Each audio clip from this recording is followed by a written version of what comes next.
안녕하세요. 오늘은 루돌프 슈타이너의 강연록을 좀 깊이 들여다볼까 하는데요. 인간의 사후 경험이나 영적 여정이랄까? 이런 게 역사 속에서 어떻게 변해왔는지, 특히 그리스도의 역할에 대해서 슈타이너가 아주 독특한 관점을 제시했더라고요. 이 자료를 바탕으로 슈타이너의 그 심오한 영적 세계관 속으로 한번 같이 들어가 보시죠. 네, 반갑습니다. 슈타이너는 그 고대 인류의 의식 상태 또 사후 경험, 이게 지금이랑은 아주 달랐다고 설명을 하죠. 근데 시간이 흐르면서 특히 그리스 로마 시대로 오면서 인간의 관심이 물질 세계로 너무 깊숙이 향하게 된 거예요. 그러면서 이제 영적인 세계와의 연결이 좀 희미해졌다 이렇게 봅니다. 그 호메로스 서사시에 보면 아킬레스가 그런 말 하잖아요. 저승의 왕이 되느니 차라리 지상에 비참한 농부의 종이 되겠다. 네, 그 말이 당시 영혼들이 사후 세계에서 느꼈을 법한 어떤 소외감, 그 어둠을 좀 상징적으로 보여주는 대목이죠. 아, 그러니까 약간 영적으로 좀 어두워지던 그런 시기였는데 동시에 슈타이너는 또 새로운 빛을 향한 준비도 이루어지고 있었다 이렇게 본 거군요. 자라투스트라나 모세 같은 인물들을 통해서 말이죠. 그렇습니다.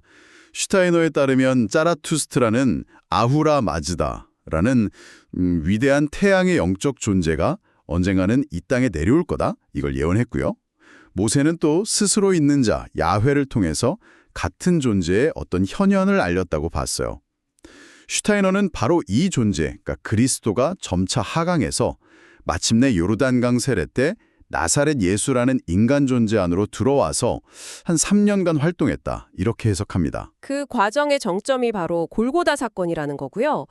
근데 슈타이너는 이걸 단순한 순교, 상징적인 사건 이상으로 봤다는 거잖아요.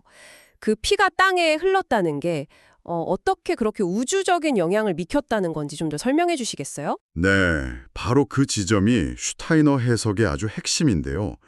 그는 그 골고다 언덕에서 흘려진 피가 이게 단순한 생물학적 물질이 아니라는 거죠. 그게 아니라 그리스도의 자아, 여기서 자아는 심리적인 에고가 아니고요. 개별적인 영적 본질, 그것의 외적인 표현이라고 본 거예요. 이 피가 땅에 스며든 그 순간 그리스도의 자아가 지구 자체의 영적 실체, 뭐랄까 영적인 대기권 같은 거예요. 근데 지구의 아우라와 결합을 했다는 겁니다. 이건 마치 지구의 영적 구성 성분 자체가 바뀐 것 같은 그런 문자 그대로의 우주적인 사건으로 본 거죠. 와, 그리스도의 자아가 지구의 영적 장과 융합했다. 이건 정말 혁명적인 관점이네요. 그럼 이 사건이 구체적으로 사후 세계에는 어떤 변화를 가져왔다고 설명을 하나요? 이 결합 때문에 지구의 아우라, 그러니까 영적 대기권에 새로운 빛과 힘이 들어왔고 이것이 죽음과 다음 생 사이의 영역, 즉 사후 세계에까지 영향을 미쳤다는 거예요. 이게 바로 슈타이너가 말하는 그리스도의 지옥 순례의 실제 의미인 거죠. 그냥 신화가 아니고요. 그리스도의 영이 그 변화된 지구 아우라를 통해서 문자 그대로 사후 세계의 어둠 속으로 빛을 가져간 겁니다. 그래서 그 안에 고립되어 있던 영혼들이 다시 서로 연결되고 영적인 진화를 계속 이어갈 수 있는 길을 열었다, 이런 뜻이죠. 그 사울이 바울된 사건 있잖아요. 다마스쿠스 길에서. 그것도 변화된 지구 아우라 속에서 부활한 그리스도를 직접 목격한 사건으로 해석을 합니다. 아, 그렇군요. 지구의 영적 현실 자체가 바뀌었다면 그럼 인간의 문화나 관계 맺는 방식에도 그 영향이 나타났겠네요. 슈타이너는 예술이나 사랑의 형태 같은 것에서도 변화를 봤나요? 네, 맞아요. 아주 흥미로운 지점인데요. 슈타이너는 영적인 눈으로 봤을 때 예를 들어 고대 그리스 신전 기둥들은 그 자체로는 완벽한 조화를 이루지만 영계에서는 그에 상응하는 빛나는 형상을 찾기가 좀 어렵다고 말해요. 그런데 라파엘로가 그린 성모자상이나 요한복음 같은 기독교 이후의 예술 작품들은 영적인 세계에서 훨씬 더 강렬한 빛과 생명력으로 나타난다는 거죠. 인간관계에서도 비슷해요. 고대의 어떤 혈연 중심적인 사랑, 아브라함의 자손, 이런 집단적인 유대감을 넘어서서요. 그리스도를 통해서 모든 개별 영혼을 향한 보편적인 사랑, 즉 영적 형제로 나아가야 한다, 이렇게 왔습니다. 복음서에 부모나 형제를 나보다 더 사랑하는 자는 내게 합당치 않다, 이런 말씀도 있잖아요.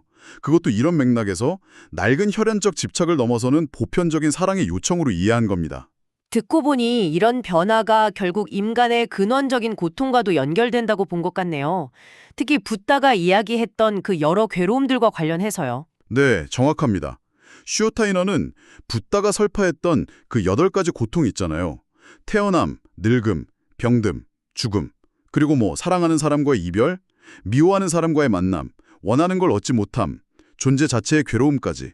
이런 고통들에 대한 궁극적인 치유가 바로 그리스도의 행적을 통해서 가능해졌다, 이렇게 해석을 하거든요. 예를 들면 죽음에 대한 두려움은 죽음을 이기고 부활한 그리스도의 힘을 통해서 극복될 수 있고요. 또 사랑하는 이와의 사별의 고통, 이건 그리스도가 사후세계에 빛을 가져왔기 때문에 영적인 차원에서는 만남과 연결이 계속 가능하다는 믿음, 그걸 통해 위로받을 수 있다는 거죠.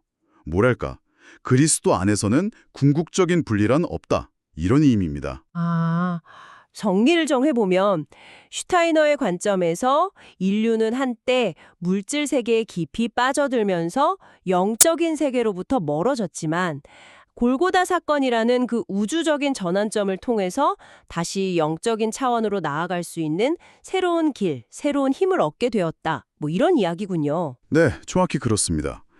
이 강연 내용은 역사적인 사건과 영적인 현실이 어떻게 서로 영향을 주고받는지에 대한 슈타이너의 정말 깊은 통찰을 보여주는 것 같아요. 그에게 그리스도의 등장은 단순한 종교적 사건이 아니라 인류 의식과 사후세계 경험 자체를 아주 근본적으로 변화시킨 그야말로 우주적인 분기점이었던 셈이죠. 자, 이제 마지막으로 한번 생각해볼 질문을 던져보고 싶습니다. 슈타이너의 주장처럼 만약 인류와 지구가 여전히 어떤 영적인 변화 과정 속에 있다면요, 오늘날 여러분은 그 변화의 징후들을 어떻게 포착하거나 또 이해해 볼 수 있을까요?